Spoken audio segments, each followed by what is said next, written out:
लो जी, मैं प्रधानमंत्री जी का अभी टीवी पे ये सुन रहा हूँ, जो वो आज तरीक 12:30 बजे से भाषण दे रहे हैं।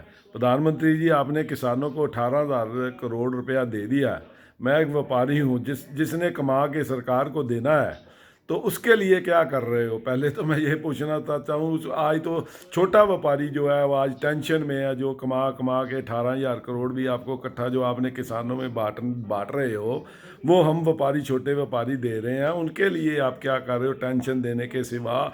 ये भी कुछ, जब भी वो बूढ़ा हो जाता है, सारा जिंदगी कमाता रहता है, 65-70 साल, जब वो हो 70-75 साल का जब हो जाता है, उसके लिए आप क्या सोच रहे हो? बाहर के वर्ल्ड में हेल्थ फ्री है, उनको पैसा मिलता है सरकार की तरफ से, चाहे वो कितना भी साहूकार हो। आप क्या कर रहे हो सबके लिए? ये मैं आपसे एक बार सवाल पूछना चाहता हूँ कि जो, अच्छा, दूसरी बात आपने पूछी है कि किसान से आपने अरुणाचल में पूछा भी, आप हम जो पैसा भेजते हैं उसका आप क्या करते हो? वो बोलता है जी हम के किसानों को बांट देते हैं, और वो हम सौंठ, वहाँ पे सौंठ जो जिंजर होती है वो उगाते हैं, और जिंजर को दिल्ली में या उधर दूसरे देशों में, बेंगलोर में बेच देते हैं। कभी आप उससे ये पूछना कि जिंजर वो क्या भाव में बेच रहे हैं, तो आगे जाके क्या भाव में फिर थोड़े दिनों बाद बिकती है। यही मैं आपसे कहना चाहता हूँ, देशवासियों से, प्रधानमंत्री जी से बात पहुँचाइए कि आप ज़मीन पे मत दीजिए उनको चाहे कुछ भी।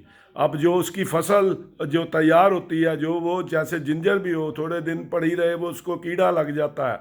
वो जो छोटा किसान, उसके पास पैसा ही नहीं है जो उसको होल्ड कर सके। आप उसको होल्डिंग पावर दीजिए। जैसे व्यापारी बैंकों से पैसा उठाता है ब्याज पे, जब आपके बड़े घराने करोड़ों रुपए लेके भाग जाते हैं, चाहे वो घाटा तो उनको पड़ता नहीं है। जैसे वो 10 रुपए चीज लेते हैं, उनकी कोशिश होती है 100 रुपए में बेचें, और 100 रुपए में भी वो सरकार का पैसा लेते हैं। यदि उनको कोई भी घाटा पड़ जाए तो करोड़ों रुपये वो बैंकों के लेके भाग जाते हैं दूसरे वर्ल्ड में, जो आज दिन तक नजर नहीं आते हैं। ऐसा ही हो रहा है, कई करोड़ों लेकर हमारे जो कमाए हुए व्यापारी का कमाया हुआ पैसा जो लेकर भाग गए, व्यापारी को, ये व्यापार को खराब कर रहे हैं हिंदुस्तान के अंदर। अब जैसे सौंठ की मैं बात कर रहा था, खराब हो जाती है, ये जिंजर खराब हो जाती है।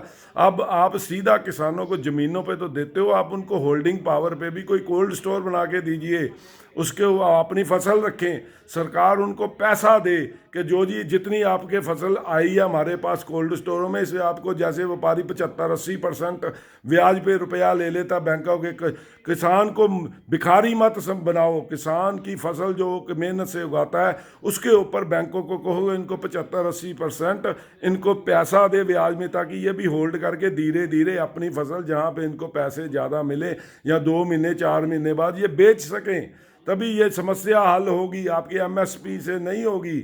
हाँ, यहाँ तो फिर एमएसपी तभी है, तभी तो वो मांगते हैं कि भैया हमारी फसल आए तो हमको एमएसपी, जो हमारी मेहनत की कमाई है उस पर 2-4 रुपये ज़्यादा हम ले रहे हैं, वो तो हमको मिल जाए। उनको तो वो भी नहीं मिलता है। जब उनकी फसल आती है तो हर किसी का ध्यान होता है कि इसकी फसल को औने पौने दामों में, चाहे इसको घर में 10 रुपये पड़ती है, 5 रुपये में खरीद ली जाए, बाद में उसको 50 में बेची जाए। मैं व्यापारी, मुझे हर चीज़ का मालूम है। मेरे से कोई भी हो सके तो बहस करके कोई भी बंदा देख ले, या मुझे बुला के पूछ लेना भी ये क्या हो रहा है देश के अंदर, मैं सभी आपको बता दूंगा, क्योंकि मैं 50-60 साल से व्यापार ही कर रहा हूँ। व्यापार का मुझे पता है ये किसान क्यों कल्प रहे हैं, क्यों ये ऐसे कर रहे हैं। सभी दूध का दूध, पानी का पानी हो जाएगा।